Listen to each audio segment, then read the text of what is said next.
Hi అండి, నమస్తే. Welcome back to our channel voice of Lakshmi. Anguluri Anjani Devi గారు రచించిన రెండో జీవితం అనే నవలను ధారావాహికంగా వింటున్నాం కదండి. ఇక 5వ భాగాన్ని మొదలు పెడదామా? ఆముక్తకు తెలిసిన ప్రపంచం వేరు. అందులో మగవాళ్ళంతా బిజినెస్ మ్యాగ్నెట్లు, ఆడవాళ్లేమో మహారాణులు. మగవాళ్లలో నిరంతర కృషి, శ్రమ, సర్వీస్ దాగి ఉంటాయి. ఆత్మవిశ్వాసంతో, ప్లానింగ్తో, తామెంతో ముఖ్యమైన వ్యక్తులమన్న కమిట్మెంట్తో ఉంటారు. ఇతరుల కంటే డిఫరెంట్గా ఉండాలని వ్యూహాత్మకంగా ఆలోచిస్తూ ఉంటారు, ప్రయత్నిస్తూ ఉంటారు. డబ్బు సంపాదించడానికి, సౌఖ్యాలను పెంచుకోవడానికి, సరైన గుర్తింపు తెచ్చుకోవడానికి ఏం చేయాలి, ఎలా చేయాలి అని మార్గాలను అన్వేషిస్తూ ఉంటారు. తన భర్త ఆకోవకి చెందినవాడే. సక్సెస్ అందరికీ రాదు, ఆయోచితంగా అసలే రాదు. ఎన్నో అవకాశాలను విస్తృతం చేసుకుని శ్రమించాలి అని చెప్తూ ఉంటాడు. సక్సెస్ కాలేని వారి గురించి ఎవరూ పట్టించుకోరు. వారి ఆదాయం, సంపాదన గురించి ఆలోచించరు. ఎవరి సామర్థ్యాన్ని వాళ్ళు గుర్తుంచుకుని, వాళ్ళను వాళ్ళు నమ్ముకుని సాగిపోతూ ఉంటారు. డబ్బే లక్ష్యంగా, ఆ లక్ష్యమే జీవితంగా, ఊపిరిగా నరనరాన జీర్ణించుకుని టార్గెట్ అనే మహాశక్తిని వెంట పెట్టుకుని చిత్తశుద్ధితో సీరియస్గా జీవిస్తూ ఉంటారు. ఏంటి ముక్త ఆలోచిస్తున్నావు? అంది సంవేద. ఏం లేదు వేదా అంటూ ఆ టాపిక్ని అంతటితో వదిలేసి అక్కడే ఉన్న పత్రిక అందుకుంది ఆముక్త. ఇదిగో వేదా, ఈ పత్రికలో ఈ వారం కవితగా నా కవితను ప్రచురించారు. చదివి చెప్పు ఎలా ఉందో అంది ఆముక్త. కూర్చుని చదివింది సంవేద. ఆ కవిత నిండా భావుకత, ప్రకృతి అందాలు. ముక్త, నీలో బాగా రాయగలిగే శక్తి ఉంది. ఇలా ఊహించి రాయకుండా మాలాంటి వాళ్ళ జీవితాల్లోకి తొంగి చూసి వాస్తవానికి దగ్గరగా రాసి మా బాధల్ని ప్రజెంట్ చేయరాదు అంది సంవేద రిక్వెస్ట్గా. బాధల్ని, కన్నీళ్ళని ఎవరు చదువుతారు వేదా? జీవితంలో ఎప్పుడు ఉండేవేగా ఈ బాధలు. రాతల్లో కూడా ఇవేనా అనుకుంటారు. ఏడుపుగొట్టు కవితల్ని రాసి ఏడిపించటం ఎందుకు చెప్పు? నా వరకు నేను ఏమనుకుంటానో తెలుసా?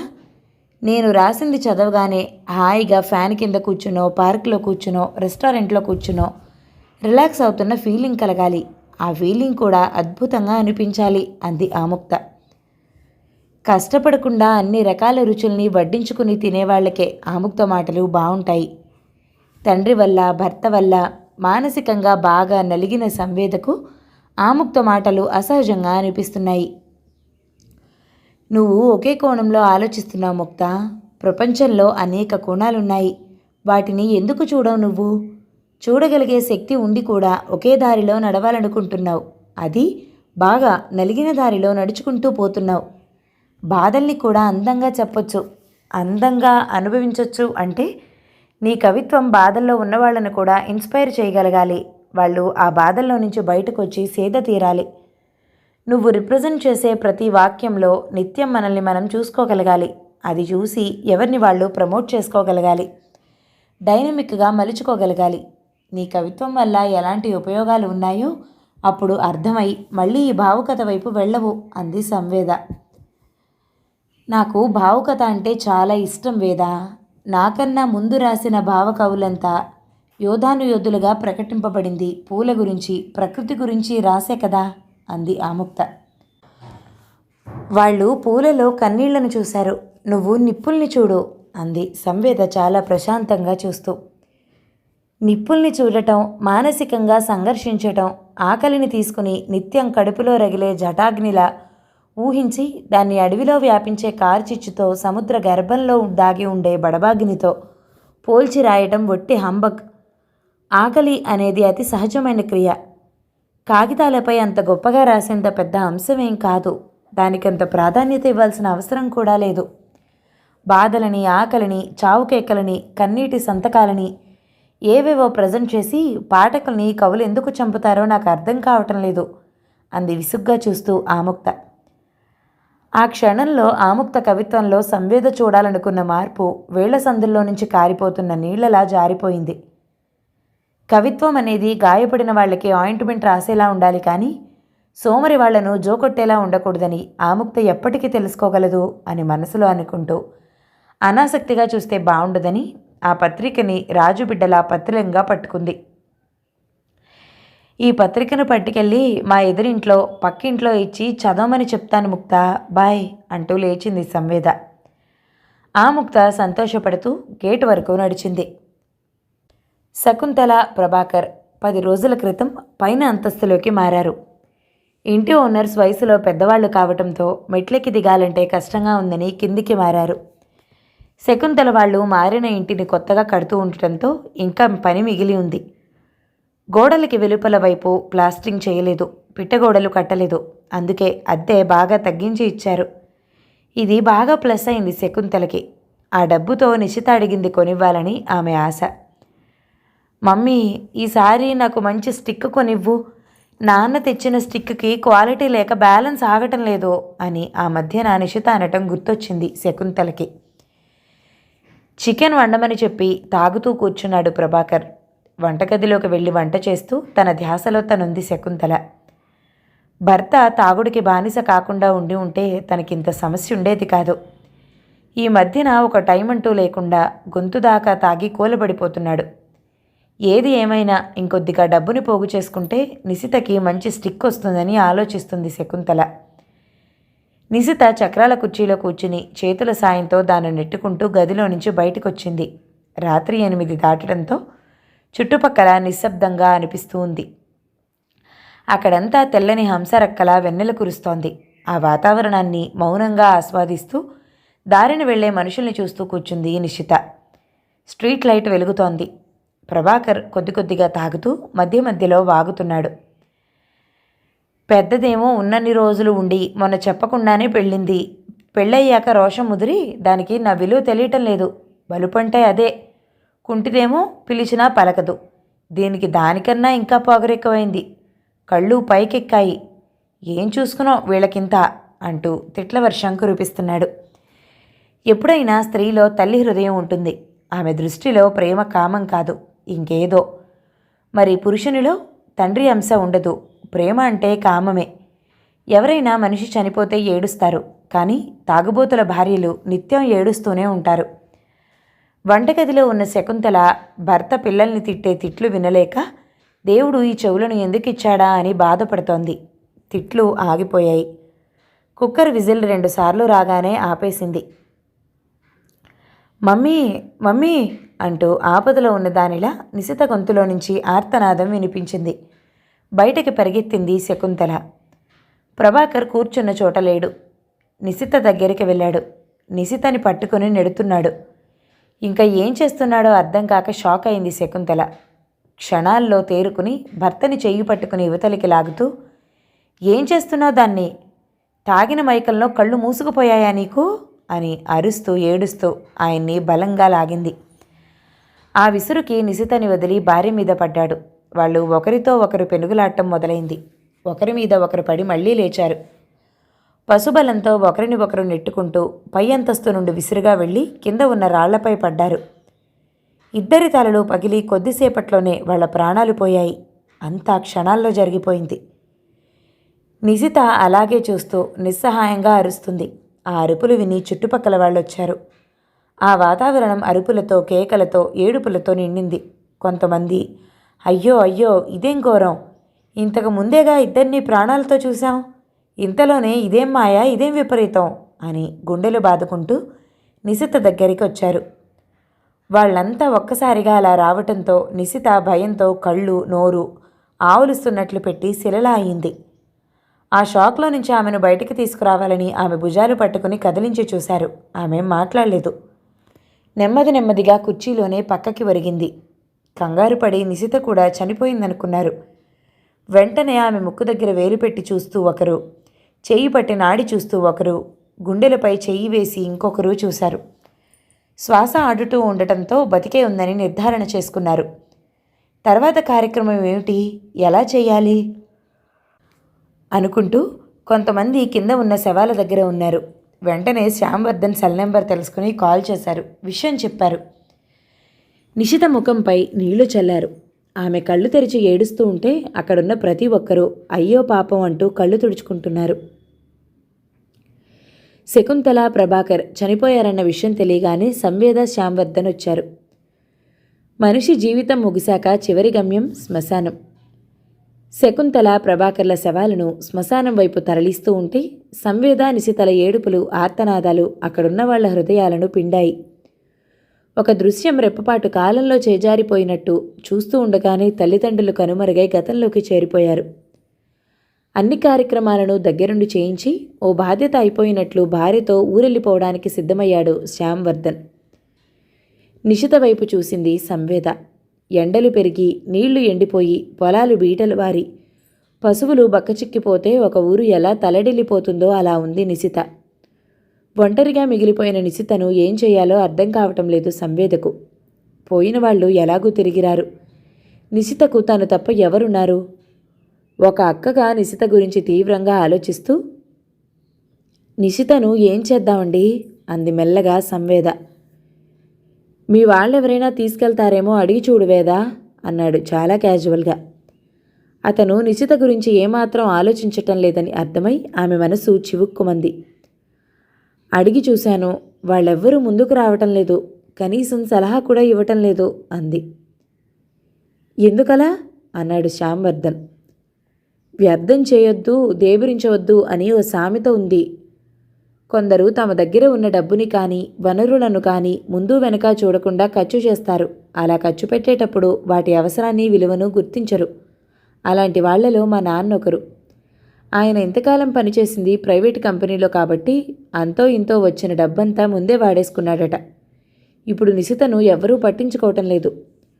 మబ్బులు ఎప్పుడూ వర్షిస్తూనే ఉండవు కదా, నీళ్లను స్టోర్ చేసుకోవాలని నాన్నకి తెలియలేదు అంది సంవేద బాధగా. భార్య అంతగా కృంగిపోయి ఎప్పుడూ కనిపించలేదు. మానవ సంబంధాలు ఎంత బలీయమైనవో అవి మనుషుల్ని ఎంతగా బాధిస్తాయో అర్థమవుతోంది శ్యాంవర్ధన్కు. కొద్ది దూరంలో ఉన్న నిశిత దీర్ఘాలోచనలో మునిగి ఎవరూ లేని అనాథల ఏకాకిల ఒంటరిగా చక్రాల కుర్చీలో కూర్చుని ఉంది. ఆమెను అలా చూస్తుంటే ఎలాంటి వారికైనా హృదయం కరిగేలా ఉంది. భర్త ఏం సమాధానం చెప్తాడా అని ఎదురు చూస్తోంది సంవేద. సమాధానం లేనివాడిలా తల వంచుకుని ఆలోచిస్తున్నాడు. నిశితను చూస్తుంటే ఏడవటం తప్ప నాకింకో ఆలోచన రావటం లేదు, అందుకే మీరేం చెప్తారోనని అంది మెల్లగా. అతని సమాధానం కోసం ఆశగా ఆతృతగా అతని వైపే చూస్తోంది. నేను చెప్పడానికేముంది, ఏదైనా పనిలో ఉంచుదామా అంటే మీ చెల్లెలు ఏ పని చేయలేదు. చక్కగా పనులు చేయగలిగిన వాళ్ళకే పనులు ఇవ్వడానికి సందేహిస్తున్నారు. నీకు తెలియదేముంది అన్నాడు శ్యాంవర్ధన్. నిశిత పనిచేసి తనను తను పోషించుకోగలిగితే నాకింత ఆలోచన దేనికి? అలాంటిది లేకనే కదా అంది తనలో తను అనుకున్నట్లే. శ్యాంవర్ధన్ మాట్లాడలేదు. నిశిత విషయంలో ఇద్దరి ఆలోచనలు కలవటం లేదు. సహచర్యం అనేది సేమ్ ఫేజ్లో ఉంటేనే ఇంజనీర్స్ మానిటర్స్ చేసినట్లు సరైన స్థాయిలో ఉంటుంది. లేకుంటే పనికిరాని కాగితాన్ని ఉండలా చుట్టి విసిరేయాలనిపించేలా ఉంటుంది, కానీ విసిరేయలేరు. దాన్ని మన ఇంటికి తీసుకెళ్దామండి అంది ధైర్యం చేసి సంవేద. మనింటికా? ఒకరిని పెళ్లి చేసుకుని ఇద్దరిని వెంటబెట్టుకొచ్చావు, దేనికి పనికొస్తుందని ఈ కుంటిదాన్ని తెచ్చుకున్నావు అంటుంది మా అమ్మ. మా అమ్మ సంగతి నీకు తెలీదు అన్నాడు. నిశిత మరీ అంత కుంటిదేం కాదండి, ఒక కాలిపై నిలబడగలదు. అలా నిలబడి సింక్ దగ్గర గిన్నెలు తోమగలదు, ఇంట్లో అవసరమైన చిన్న చిన్న పనులు చేయగలదు. అంత తిండి పెడితే చాలు. ఇప్పుడు మనం దాన్ని తీసుకువెళ్తే నాకు పనిలో సాయంగానూ ఉంటుంది, మనం దానికి షెల్టర్ ఇచ్చినట్లుగానూ ఉంటుంది. అక్కను నేనుండి దాన్ని అనాథలా వదిలేయడానికి నా మనసు ఎందుకో ఒప్పుకోవటం లేదు అంది. నీ ఆలోచన నీకు బాగానే ఉంది, కానీ మా అమ్మ గురించి ఆలోచించు అన్నాడు. అత్తయ్యకి నేను నచ్చ చెప్పుకుంటాను, మీరిప్పుడు ఒప్పుకుని దాన్ని మన వెంట తీసుకెళ్తే చాలు అంది. కానీ ఎన్ని రోజులు అలా ఉంచుకోవాలి అన్నాడు ఏమాత్రం ఇష్టం లేనివాడిలా. దానికి ఏదో ఒక నీడ దొరికేంత వరకు, ఆ తర్వాత ఒక్క క్షణం కూడా ఉండదు అంది నన్ను నమ్మండి అన్నట్లు. ఓకే అంటూ పర్మిషన్ ఇచ్చాడు. నిశితను తమ వెంట తీసుకువెళ్ళడానికి రెడీ చేసింది సంవేద. ఇంటి అద్దె, కరెంటు బిల్లు బ్యాలెన్స్ ఉంటే క్లియర్ చేసింది. ఉన్న కొద్దిపాటి సామాన్లను తెలిసిన వాళ్ళ ఇంట్లో పెట్టింది. వెంటనే బయలుదేరారు. నిశితకి వాళ్ళ వెంట వెళ్తూ ఉంటే అక్కలో తల్లి, బావలో తండ్రి కనిపించారు. అయితే బావ మాత్రం తన తండ్రి లాంటివాడు కాదు, చాలా మంచివాడు అనుకుంది మనసులో. కృతిక అత్తగారు రాలేదన్న కారణంతో శృతిక అక్క దగ్గరే ఉంటుంది. ద్రోణ కాల్ చేసినప్పుడు అదే విషయం చెప్పింది. కృతిక అత్తగారు ఎప్పటికీ రాకుంటే అక్కడే ఉండిపోతావా? దీనికి సొల్యూషన్ ఇదేనా అన్నాడు ద్రోణ. అబ్బే అలాంటిదేం లేదండి, జస్ట్ హెల్ప్ అంతే అంటూ తప్పించుకుంది. ఆమె ప్రస్తుతం తన మనసుకి నచ్చిన దాని గురించే ఆలోచిస్తుంది. కానీ ద్రోణ ఆమె ఆలోచనను సమర్థించి సానుభూతి చూపే స్థితిలో లేడు. కారణం ఆమె పట్ల అతని మనసు ఒక గాలిలా స్పర్శించి వెళ్ళటం లేదు, మహోద్ధృతమైన ఉప్పెనలా పొంగుతోంది. ఆమె మాత్రం మూసిన గుప్పెటలా మౌనంగా ఉంటుంది. ఎంతో సున్నితంగా పూసే పూతలా, కాసే కాతలా ఉంటుందనుకున్న ఆమె ప్రవర్తన నోటిపూతలా మారి రహస్యంగా బాధ పెడుతుంది. అది ఎవరితోనూ చెప్పుకోలేక ఒంటరిగా కూర్చుని తర్వాత సాధారణ స్థితికి వచ్చి బొమ్మ వేయటంలో మునిగిపోతూ ఉంటాడు. పిల్లల్ని రెడీ చేస్తూ ద్రోణ నుండి వచ్చిన కాల్ని కట్ చేసింది శృతిక. అతను మళ్ళీ కాల్ చేశాడు. అప్పుడు మాట్లాడింది పొడి పొడిగా, అంతే. కొలీగ్ మ్యారేజ్కి వెళ్ళి రాత్రి లేటుగా వచ్చిన కృతిక ఉదయాన్నే బద్ధకంతో లేవలేకపోతుంటే అక్కకి దగ్గరగా వెళ్ళింది. అక్క, నువ్వు లేచి ఆఫీస్కి రెడీ అవ్వు, ఈవేళ నేను వెళ్ళి పిల్లల్ని స్కూల్ దగ్గర దింపొస్తాను అంది శృతిక. అది వినగానే, అమ్మయ్య, ఒక పని తప్పింది, ఈరోజు అసలే ముందుగా రమ్మన్నాడు ఆఫీసులో మా పెద్ద బాస్ అని మనసులో అనుకుంటూ డ్రెస్సింగ్ టేబుల్ వైపు చేయి చూపి, అదిగో అక్కడ నా స్కూటీ కీసున్నాయి, తీసుకెళ్ళు అంది కృతిక కళ్ళు తెరవకుండానే. రోజు ఆఫీస్కి వెళ్లే ముందు కృతికనే పిల్లల్ని స్కూల్లో వదిలి వెళ్తుంది. ఈరోజు అక్క డ్యూటీని శృతిక తీసుకుంది. పిన్నితో స్కూల్కి వెళ్ళటం అంటే ఆ పిల్లలకి చాలా ఉత్సాహంగా ఉంటుంది. మమ్మీ అయితే చాలా క్యాజువల్గా వదిలి ఆఫీస్కి వెళ్తుంది. పిన్ని అలా కాదు, ముద్దు చేస్తుంది, అవి ఇవి మాట్లాడుతుంది. కొత్తగా అద్భుతంగా అనిపించిన చోట స్కూటీని ఆపి చూపిస్తుంది. ఏదడిగినా వద్దనకుండా కొనిస్తుంది.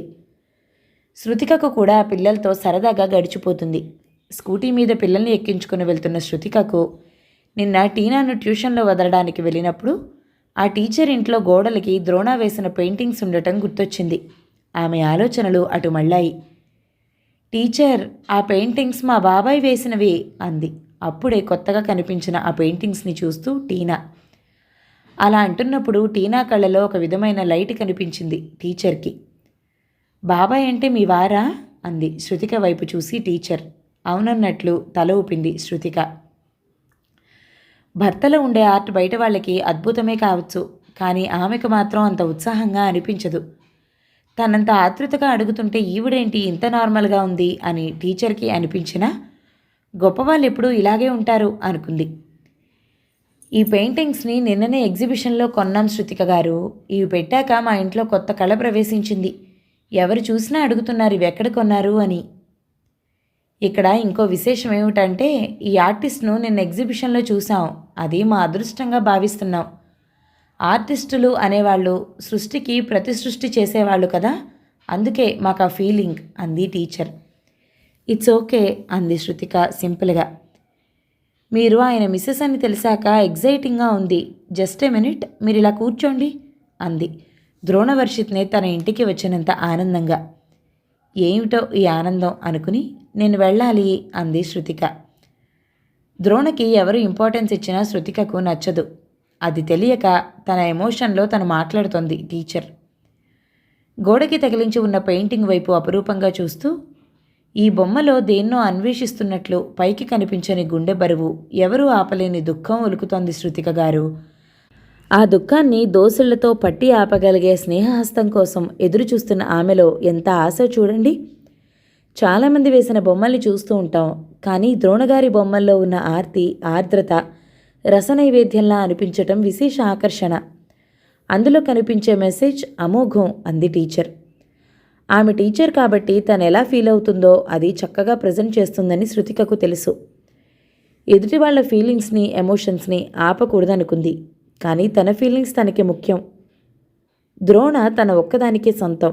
ఇది నాది అని అనుకోవటంలో ఉండే రుచి ఆమెకు తెలుసు. నాకే ఉండాలి, నాకే చెందాలి, మరొకరికి దీనివల్ల ఉపయోగం ఉండకూడదు. ఆ స్వార్థంతోనే కొద్ది రోజులు దూరంగా ఉంటే అతను దారిలోకి వస్తాడని ఇలా వచ్చింది. భర్తలో మార్పు వచ్చుండొచ్చు. అక్కతో చెప్పి రేపే అతని దగ్గరికి వెళ్ళాలి. వెళ్ళాక ఒక్క ఫోన్ కాల్ వచ్చినా ఊరుకోకూడదు. భర్తను ముద్దను చేసి పిడికిట్లో పెట్టుకోవాలి అనుకుంటూ స్కూటీని డ్రైవ్ చేస్తుంటే వెనక నుండి స్పీడ్గా వస్తున్న స్కూటర్ శృతిక స్కూటీకి డాష్ ఇవ్వటంతో వెనక నుండి పిన్నిని పట్టుకుని కూర్చుని ఉన్న టీనా కింద పడింది. వెనక్కి చూసింది శృతిక. డాష్ ఇచ్చిన స్కూటర్ అతను వేగంగా ముందుకెళ్ళిపోయాడు. కింద పడ్డ టీనా బాధతో గిలగిలా కొట్టుకుంటోంది. ఆ భయంలో ఏం చెయ్యాలో తోచలేదు శృతికకు. ముందున్న మోనాను వెనుక కూర్చోమని టీనాను లేపి ముందు కూర్చోపెట్టుకుని గట్టిగా పట్టుకుంది. ఒక చేత్తో డ్రైవ్ చేస్తూ హాస్పిటల్కి తీసుకెళ్ళింది. టీనా ఏడుస్తుంది. ఎడమ చెయ్యి విరిగి చేతివేళ్లు బాగా నలిగి రక్తం కారుతున్నాయి. యాక్సిడెంట్ కేసని హాస్పిటల్ వాళ్ళు వెంటనే వైద్యం చేయలేదు. శృతిక ఫోన్ చేయగానే కృతిక వచ్చింది. భయంతో శృతికకు చెమట్లు పోస్తున్నాయి. ఈరోజు తన పొరపాటేం లేదని శృతికకు తెలుసు.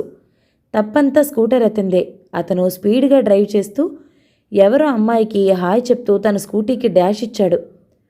ఒకప్పుడు తను కూడా ఇలా స్పీడ్గా వెళ్ళి యాక్సిడెంట్లు చేసి తండ్రిని ఇబ్బంది పెట్టింది.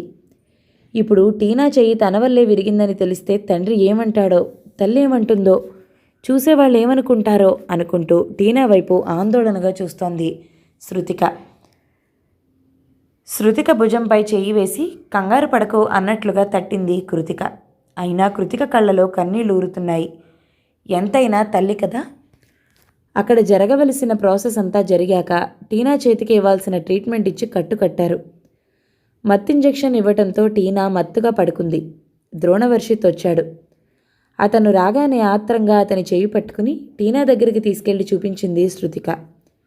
అతన్ని వదలకుండా అతని పక్కనే నిలబడింది. ఆమెకు చాలా భయంగా ఉంది. ఇప్పుడు తలపెట్టుకోవడానికి ఆమెకు భుజం కావాలనిపిస్తుంది. టీనా నానమ్మ గుండెలు బాదుకుంటూ వచ్చింది. లిఫ్ట్ పనిచేయకపోవడంతో మెట్లన్నీ ఎక్కి పైకొచ్చినట్లు రొప్పుతుంది. అందరూ ఒక్కసారి ఆమె వైపు చూస్తున్నా ఎవరిని పట్టించుకోకుండా మనవరాలి దగ్గరికి వెళ్ళి విరిగిన చేతిని చూసి భోరునే ఏడ్చింది. వెంటనే శృతిక వైపు చూసింది. నువ్వున్నావని తెలిసి ఇలాంటిదేదో జరుగుతుందని ముందే అనుకున్నాను. చిన్నపిల్లల్ని ఎక్కించుకుని బండి నడిపే తీరిదేనా? ఇంకా చిన్నపిల్లవా నువ్వు? అంది కృతిక అత్తగారు రామేశ్వరి. సిగ్గుగా ఉంది శృతికకు. స్కూటీని స్పీడ్గా నడపడం నీకు కొత్త కాదు. నువ్వు చేసే యాక్సిడెంట్లకు భయపడి నువ్వెక్కడ కాళ్ళు చేతులు విరగొట్టుకుంటావోనని మీ నాన్న పెళ్లి చేసి గాలి పీల్చుకున్నాడు. ఇక్కడికొచ్చి దీని చెయ్యి విరగొట్టావు. ఏం తల్లి, ఓ చోట తిన్నగా ఉండలేవా? అంది రామేశ్వరి. అక్కడెవరైనా వింటారన్న వెరపు లేకుండా. టీనాకి దెబ్బ తగిలిందన్న బాధ ఒకవైపు, రామేశ్వరి మాటలతో చేస్తున్న అవమానం ఇంకోవైపు శృతికను రాళ్లతో కొట్టినట్లు అనిపిస్తున్నాయి. చెల్లెల్ని ఏమీ అనలేకపోయినా పాపను చూస్తుంటే కృతికకు కూడా బాధగానే ఉంది. ఉదయాన్నే క్షణక్షణం గుర్తొస్తుంటే ఎప్పుడొస్తున్నావు శృతి అని ద్రోణవర్షిత్ ఫోన్ చేశాడు. ఆమెకు మనసులో వెళ్ళాలని ఉన్నా ఆ ఒక్కటి అడక్కు అన్నట్లుగా అంది అందనట్టు మాట్లాడింది. ఇప్పుడు చూడు ఏమైందో. పెద్దావిడ ఎన్ని మాటలంటున్నా నోరెత్తరని పరిస్థితి తెచ్చుకున్నావు అన్నట్లు శృతిక వైపు చూడటం తప్ప ఏమీ చేయలేకపోతున్నాడు ద్రోణ. ఏదో జరిగిపోయింది. ఎన్నన్నా ఏముంది ఇప్పుడు? చెల్లి మాత్రం చెయ్యాలని చేసిందా? ఇలా జరిగినందుకు దానికి కూడా బాధగానే ఉంది. ఊరుకోండత్తయ్యా అంది కృతిక చెల్లి ఫీల్ అవ్వడం చూసి. నీకేం తెలీదు, ఊరుకో. అంతా నాదే అనుకుంటావు. పిల్లలున్న వాళ్ళకే తెలుస్తాయి ఇలాంటి బాధలు. ఇల్లు మొగుడు పట్టనట్లుండే వాళ్ళకి ఏం తెలుస్తాయి? అంది రామేశ్వరి. ఇలాంటి సందర్భాల్లో అత్తగారి నోటి ముందు ఎలాంటి కోడలైనా మౌనమూర్తిలా మారటం అతి సహజం. ఇక తట్టుకోలేక భర్త చేతిని గట్టిగా పట్టుకుంది శృతిక. నేను మా ఇంటికి వెళ్తున్నానక్క అంది శృతిక అక్క ఇబ్బందిని గమనించి. మమ్మీ డాడీ వస్తున్నారు, వాళ్ళొచ్చాక వెళ్ళు శృతి అంది కృతిక. ఈవిడ మాటల కన్నా వాళ్ళ మాటలు ఇంకా ఘోరంగా ఉంటాయి. నేనేమైనా కావాలని చేశానా? ఎందుకు ఇలా అంటారు? ఒకప్పుడు జరిగిన యాక్సిడెంట్లు నా స్పీడ్ వల్లనే జరిగాయి. కానీ ఇది నా వెనుక వస్తున్న స్కూటర్ అతని స్పీడ్ వల్ల జరిగిందంటే అర్థం చేసుకోరేం. ఎప్పుడో ఏదో చేశానని ఇప్పుడు కూడా ఇలా అనటం ఏమిటి? నాకు మాత్రం టీనా విషయంలో బాధ లేదా? ఆవిడకొక్కదానికే బాధ ఉన్నట్లు మాట్లాడుతుందేం అంది రోషంగా శృతిక. పెద్దవాళ్ళు అలాగే అంటారు, నువ్వేం ఫీల్ అవ్వకు అంది కృతిక. సరే మేం వెళ్తాం వదిన గారు అన్నాడు ద్రోణ. భార్య మనసు మారకముందే అక్కడి నుండి వెళ్ళాలని కాదు, ఆ వాతావరణం నుండి భార్యను తప్పించటం కోసం. అలాగే అన్నట్లు వాళ్ళ వెంట హాస్పిటల్ బయట వరకు వచ్చింది కృతిక. ఆటోలోంచి ఆందోళనగా దిగుతూ కనిపించారు నరేంద్రనాథ్, సుభద్ర. వాళ్ళని చూడగానే ద్రోణను గట్టిగా పట్టుకుంది శృతిక. డాడీ వాళ్ళు వస్తున్నారు, మనం ఆగొద్దు, రండి వెళ్దాం అంది తొందర చేస్తూ. ఏంటా కంగారు, పలకరించి వెళ్దాం అన్నాడు ద్రోణ. వాళ్ళు నన్ను తిడతారు, నేను వెళ్తాను అంది భయపడుతూ. చూసి కూడా మాట్లాడలేదనుకోరా. సరే, నువ్వు వెళ్ళి కారులో కూర్చో, నేను వాళ్ళని కలిసి వస్తాను అన్నాడు. వద్దు, రండి వెళ్దాం అంది చెయ్యి పట్టి లాగుతూ. ఈ దిక్కుమాలిన భయం ఇప్పుడు అంత అవసరమా అన్నట్లు ఆమె వైపు చూస్తే మరింత బాధపడుతుందని శృతికని తీసుకుని నేరుగా కారు దగ్గరికి వెళ్ళాడు ద్రోణ. కారులో కూర్చుని డోర్ వేస్తుంటే ద్రోణ అంటూ పిలిచాడు నరేంద్రనాథ్ అప్పుడే ద్రోణని చూసి. అప్పటికే కారు కదిలింది. అమ్మయ్యా అనుకుంది శృతిక. నిశిత ఒకప్పుడు తల్లి నోటి నుండి అప్పుడప్పుడు జీవితం ఇంతే అనుకుంటే నరకం, ఎంతో అనుకుంటే స్వర్గం అన్న మాటలు వింటూ ఉండేది. ఇప్పుడు ఆ మాటలు గుర్తు చేసుకుంటూ తనకి ఒక కాలు సరిగ్గా పనిచేయదన్న విషయాన్ని పూర్తిగా మర్చిపోయింది. అక్కపక్కన తిరుగుతూ అక్క చెప్పిన పనులు శ్రద్ధగా చేస్తుంది. అక్క వంట చేస్తుంటే సింక్ దగ్గర ఒక కాలిపై నిలబడి గిన్నెలు కడిగిస్తుంది, కూరలు కట్ చేస్తుంది. వేలు కట్ చేసుకున్నప్పుడు అక్కకు తెలియకుండా బాధను దిగమింగుతుంది. సంవేదను పిలిచి పిలిచి విసిగొచ్చింది దేవికారానికి. నిశిత, నువ్వైనా ఇలారా, జ్వరం వచ్చినప్పటి నుండి తిరగలేకపోతున్నాను, ఆకలిగా ఉంది, కొంచెం పాలు తెచ్చివ్వు అంది. నిశిత వెంటనే వంటగదిలోకి వెళ్ళింది. స్టవ్ మీద ఉన్న పాలు గ్లాసులో పోసుకుంది నిశిత. హార్లిక్స్ చక్కెర కలిపి దేవికారాణికి ఇచ్చింది. అమృతంలా తాగి హాయిగా అనిపించటంతో ప్రేమగా నిశిత వైపు చూసింది దేవికారాణి. మంచి పాలు కలిపిచ్చావు నిశిత, మీ అక్క పాలల్లో నీళ్లు కలపందే ఇవ్వట్లేదు ఈ మధ్యన. అదే అంటే మీ అమ్మగారిని మెప్పించడం చాలా కష్టం. చల్లగా ఇస్తే వేడి చేయమంటుంది, వేడిగా ఇస్తే చల్లగా చేయమంటుంది, అసలు ఇవ్వకుంటే రంకెలేస్తుంది. ఆవిడ్ని చూస్తుంటే నాకు భయంగా ఉంది అని మీ బావతో చెప్తుంది. మనిషిని మనిషిలా చూడొద్దా చెప్పు? అత్తనైనంత మాత్రాన కనిపించని కసితో పాటు అంత చులకనగా చూడటం అవసరమా నిశిత? అయినా మీ అక్కని నేనేం చేశాను అంటూ సంవేద మీద కోపంగా మాట్లాడింది దేవికారాణి. నిశిత మాట్లాడలేదు. దేవికారాణి ఆరోగ్యం బాగాలేనప్పుడు ఇలాగే మాట్లాడుతుంది. బాగుంటే మాత్రం సంవేదను బెదిరిస్తుంది. అంతేకాదు తన నోటి ప్రతాపంతో ఏడిపిస్తుంది. ఆ తర్వాత తీపి తీపి కబుర్లు చెప్పి నేను చాలా మంచిదాన్ని అన్న అభిప్రాయం కలిగిస్తుంది. సంవేద కూడా ఒక్కోసారి తనేంటో అత్తగారికి కూడా తెలియాలిగా అన్నట్లు ర్యాష్గానే ఉంటుంది. మళ్ళీ ఏం జరగనట్లే అత్తయ్య అత్తయ్య అంటూ కమ్మగా పిలుస్తుంది. ఆ పిలుపుకి ఎలాంటి అత్త అయినా పులకించిపోవాల్సిందే. అలా పులకించిపోవటమే కాదు, నీ అంత వయసులో నేను ఒక ఇంటి కోడల్నే వేదా, అప్పుడు మా అత్త నన్ను పెట్టిన బాధలు ఇప్పుడు నిన్ను పెట్టను అంటుంది దేవికారాణి. అత్తగారు అలా అనగానే మురిసిపోతుంది సంవేద.